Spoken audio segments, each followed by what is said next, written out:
Hello ഗീസ്, ഇന്ന് ഞാനിവിടെ ഉണ്ടാക്കാൻ പോകുന്നത് കടലക്കറിയാണ്. അപ്പോൾ ഞങ്ങൾ കടലയും 2 സവാളയും ഇതിൽ കൂടി അരിഞ്ഞ് വെച്ചിട്ടുണ്ട്. ഇത് നമുക്ക് കുക്കറിലോട്ടിട്ട് നന്നായിട്ടൊന്ന് വേവിച്ചെടുക്കാം.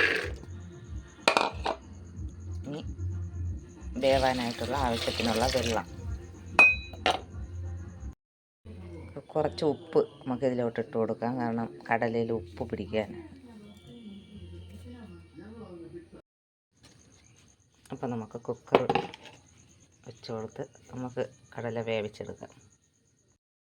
കടല കറിക്ക് വേണ്ടിയിട്ട് അടുപ്പ് കത്തിച്ച് ചട്ടി വെച്ചിട്ടുണ്ട്. നമ്മളെ കടലയൊക്കെ വെന്തിട്ടുണ്ട്. അപ്പോൾ നമുക്കിനി കറി ഉണ്ടാക്കാം. അപ്പം നമ്മുടെ ചട്ടി ചൂടായിട്ടുണ്ട്. നമുക്ക് അതിലോട്ട് എണ്ണ ഒഴിച്ചു കൊടുക്കാം.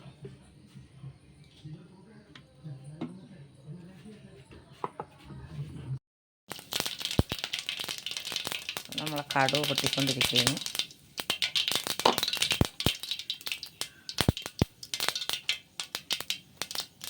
അതിനുശേഷം നമുക്ക് കറിവേപ്പില ഇട്ട് കൊടുക്കാം.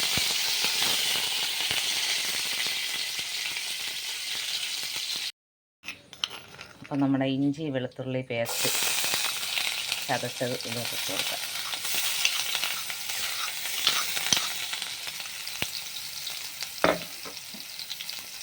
അതിനുശേഷം 2-3 പച്ചമുളക് ഇളക്കി കൊടുക്കാം.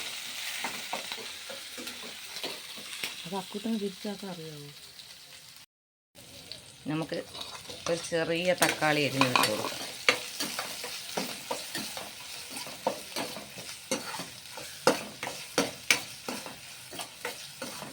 തക്കാളി പച്ചമുളക് ഓണാക്കിയതേ ഉള്ളൂ. പറ. നമ്മൾ തക്കാളി പച്ചമുളകെല്ലാം വാടിയിട്ടുണ്ട്. ഇനി നമുക്ക് കുക്കറിൽ വേവിച്ച് വെച്ച കടലയും സവാളയും നന്നായിട്ട് വെന്തിട്ടുണ്ട്. ഇത് നമുക്ക് ഇതിലോട്ട് ഒഴിച്ച് കൊടുക്കാം.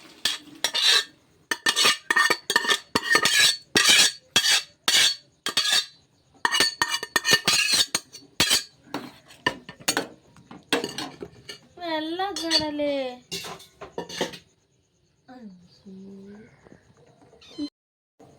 ഇനി നമുക്ക് അരപ്പിടാം. മഞ്ഞൾപ്പൊടി,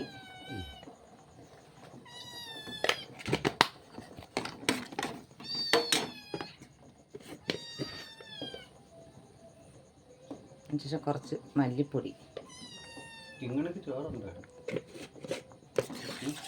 അവൾക്ക് ചോറ് ഞാൻ കൊടുത്തു.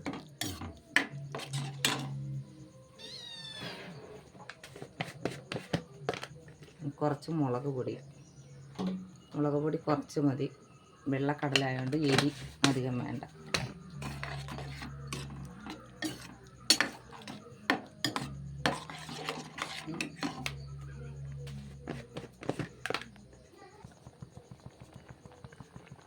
കുറച്ച് കുരുമുളക് പൊടി,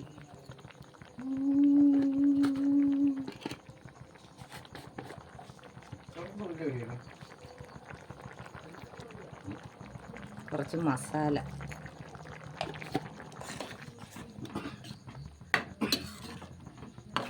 ഇനി നന്നായിട്ട് തിളച്ച് വറ്റട്ടെ.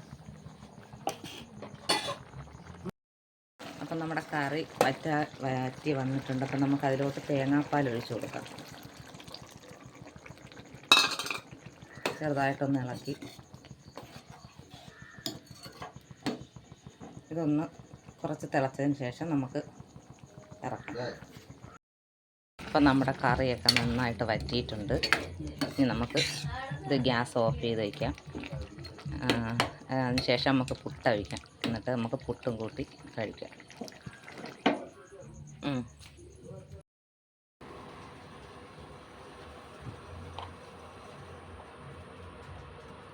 അപ്പം നമ്മുടെ പുട്ടൊക്കെ റെഡി ആയിട്ടുണ്ട്.